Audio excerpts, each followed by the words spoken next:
Hello, it's Jimmy here again on All Release. Have here behind me Mercedes CLS, and it's got a DPF issue, so we're going to get it plugged in, see what's wrong with it, and hopefully we can fix it. Okay, so let's get in the car and have a look. So first thing is we're going to get this plugged in, which is up here somewhere. Let's turn the light on. We've got just up there your OBD connector, plugged it in. Okay, we've set up the diagnostic scan tool here. It's the X431 Euro from launch. We've got all of these different PIDs here to look at, but what we're looking at on this is the ECM, which is right here. So we're going to go into that. Ignition is on. So we can see with the engine running on the car now, we've got engine management light on just down there in the corner. It might be a little bit faint to see on the camera, but it's there. Let's read the fault codes. We've got DPF pressure sensor, soot accumulation, and yeah, loads of differential pressure sensor ones. We've got one oxygen sensor fault, but what I've been told from the customer just now is this had a burst intercooler hose that's been replaced, but the mechanic wasn't able to sort out these. The oxygen sensor one, we'll have a look on the live data and see what's going on with all of these sensors.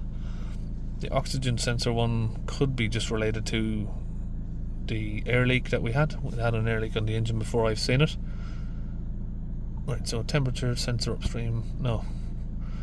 We'll put the engine speed on, we will put the soot content, and we will put fill level, the fill level and DPF pressure. That's what we're looking at. 400% fill level. Pressure sensor of the DPF is reading 900, then it's reading -50. Let's increase the engine speed. Okay, if I graphed it up, it might be easier for you to see there, but if you can see now, we're dropping the engine speed, we're increasing the engine speed. Differential pressure sensor is not moving. DPF is locked in at 400%, so that's not going to move. But yeah, we're getting a spike of -50, and then we're going back up to 900 there, so there's obviously an issue with the DPF pressure sensor. Let's get under the bonnet and have a look at that. Okay, so it's got the 2.1 Mercedes engine, so to get this off we're going to have to take all of this off. Let's get that out from there, take that up, remove that. That will come out. We can just lay that down there for a minute. We need a screwdriver just to open that. Okay, now we've taken the engine cover off. What we need to do is get the air pipe off, which is just here.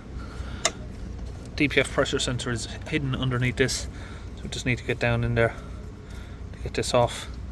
If we just put our screwdriver in there, give that a little twist, just like that, and we can press down on that, disconnect the plug. Same with this one, just here, press it out, then inwards and down. The whole pipe. I should have done it before I loosened the pipe, because now it's all moving. Then we can move over to the ECU here. We're just gonna undo all of these bolts. So you got 4 bolts go around the ECU.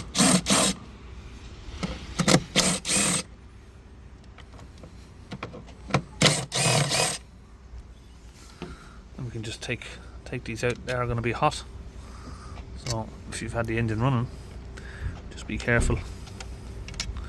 These are quite hot, so we're going to put those. Let's just get a magnet tray for these. Yeah, we've got some gaps here. We don't want them falling down, so just put them in a magnetic tray. Okay, so once we've taken out the bolts here, we just lift back the ECU out of the way, and then we can pull up on our airbox here. It always gets caught on this little rubber hole, so you just slide that to the side and then pull this out. Just over here we've got some more of these bolts that we need to get out, so they're just holding on this bracket here. If you have a look, these ones. So once we can get this bracket down, we've got 4 of these bolts there, or three bolts. So once we've tucked this down a little bit, you can see just there is the DPF pressure sensor. So we've got another one of those same bolts again. So these are called E10s. This is what I'm using to get them out. So we just use a pair of these clip pliers here just to get these clips loosened off, which are these. Just stretch them back a little bit so they're loose. Okay, so that is the sensor there, that's off. That's what it looks like. You got one pressure hose that comes in here after the DPF one that goes in before the DPF on this side. That just reads the pressure difference in the DPF to detect if the DPF is blocked or not. But obviously this one has got an electrical failure on it. It's very, very common. We change a couple of these a week at least. So you can see I've got a few of these in the van. This is one type, this is another one, and this is the one that came from the car. So you can see the difference here is that the two pipes on this one are the same size, where this one's got a skinnier one. So we'll have to get one of these in. Okay, so we've got a new pressure sensor there just fitted in. We just had a delivery from Bennett's, so we got that fitted. Okay, so if we come back to our live data stream that we had before, check the diesel particulate filter, pressure sensor, and fill level of the DPF. Let's start the engine up.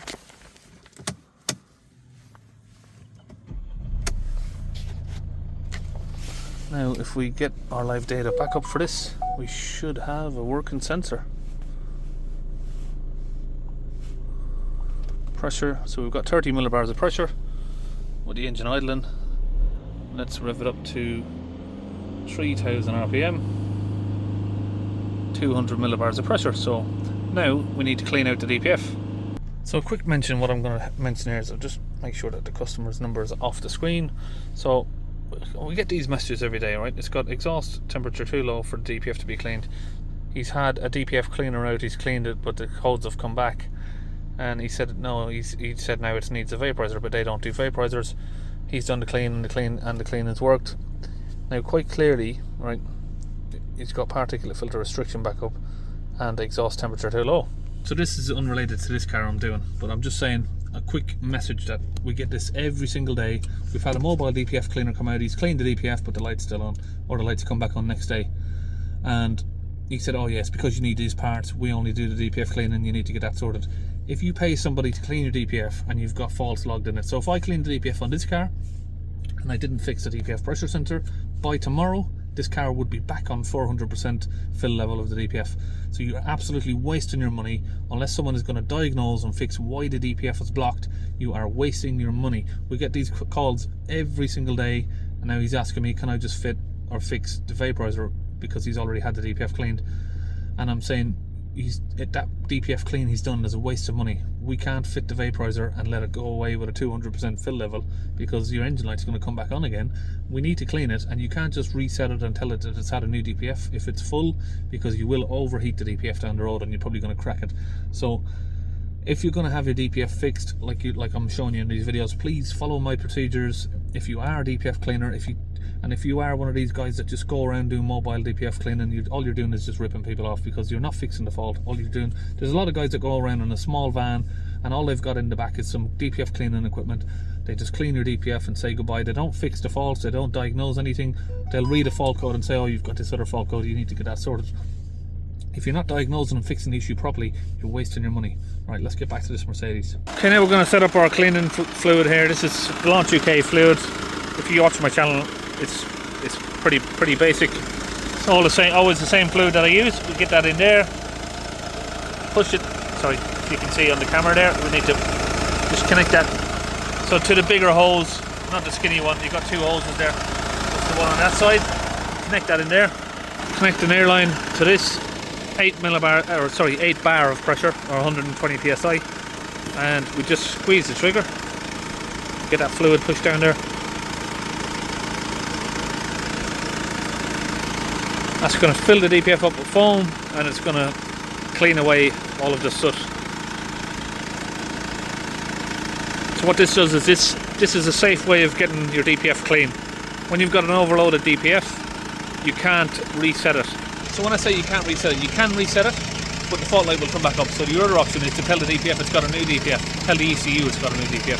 If you do that and you've got a blocked DPF, your car is going to try and do a regeneration. And if you're overloaded with soot, the soot is going to combust and you will overheat and melt your DPF. So that's why it's not safe to do it. So in Mercedes terms, this needs a new DPF, but obviously we can clean it on the car, get it down to a safe soot level without it getting hot. This cleans the DPF at 100 degrees or less, so we don't need to get up to 1,000 degrees, what would happen?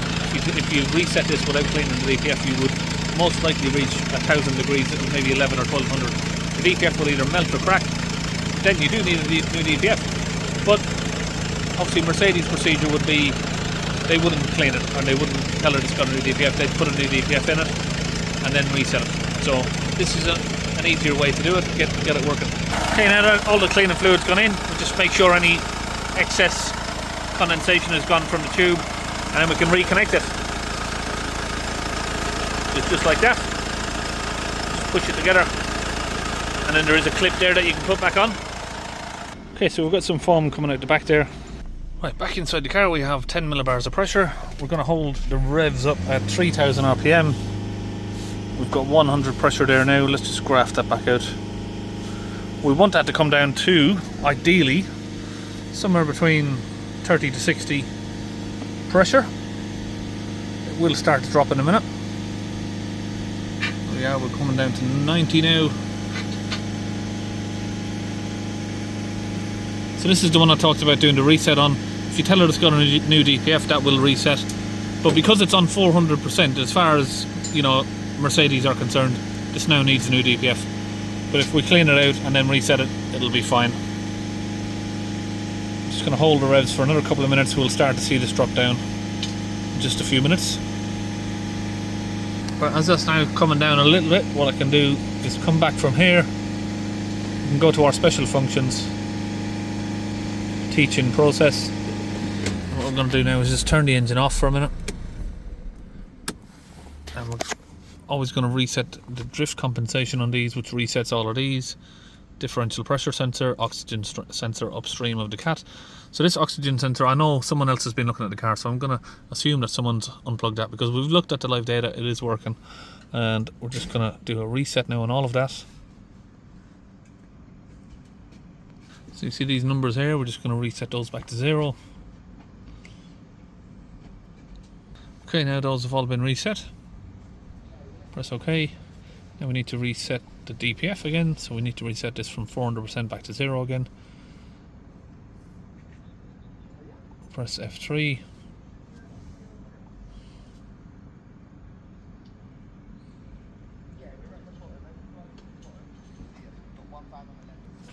Okay, that's done. We can go back, back again, clear the fault codes. And we'll read the fault codes, make sure they're all gone. Oh, I think I've left off the airflow sensor. Yeah, so we plugged in the airflow, but we didn't plug back in this one. I got a little bit carried away there. Make sure that's plugged back in. Okay, now that's all plugged back in. Reset the codes again. Then we can go back to our read our data, particulate filter, fill level, DPF pressure, and press OK. So you can see there, and now reset to 0, and that the DPF pressure sensor is reading 0 when the engine's off, and then when we start it up we get a reading. So you can see now the DPF pressure sensor is working fine. Revs up at 3000 RPM. Have we got our engine speed there? Just tick that so we can see it. 3100 RPM. Change that to HPA.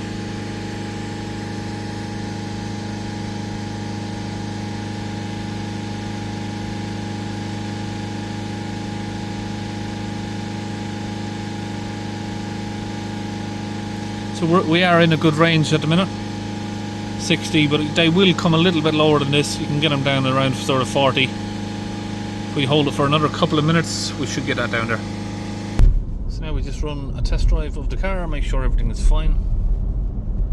So the main thing here that we can show you now is that obviously before the vehicle wouldn't rev past 3000 RPM, but it does that now. So the power is back. Okay, after the test drive we have 0 pressure at the DPF. Obviously it doesn't read anything below 10, so it just reads at 0. If we hold it up to, it goes past 3000 RPM now, so just need to try and hold it as close to 3000 RPM as we can. We have 40 pressure, and we can see that the lambda sensor there is working. So I'm going to take it that someone was maybe unplugging that or whatever else that was done before. It did have some work done a few days ago, which was the boost hose that was split, like I said. So now we have, well, we should have no fault codes. There we go. no fault codes, so it's all sorted. And of course the engine light is now out. One thing I always forget to mention is the mileage. I know a lot of people want to know, but this is 177,000 by the looks of it.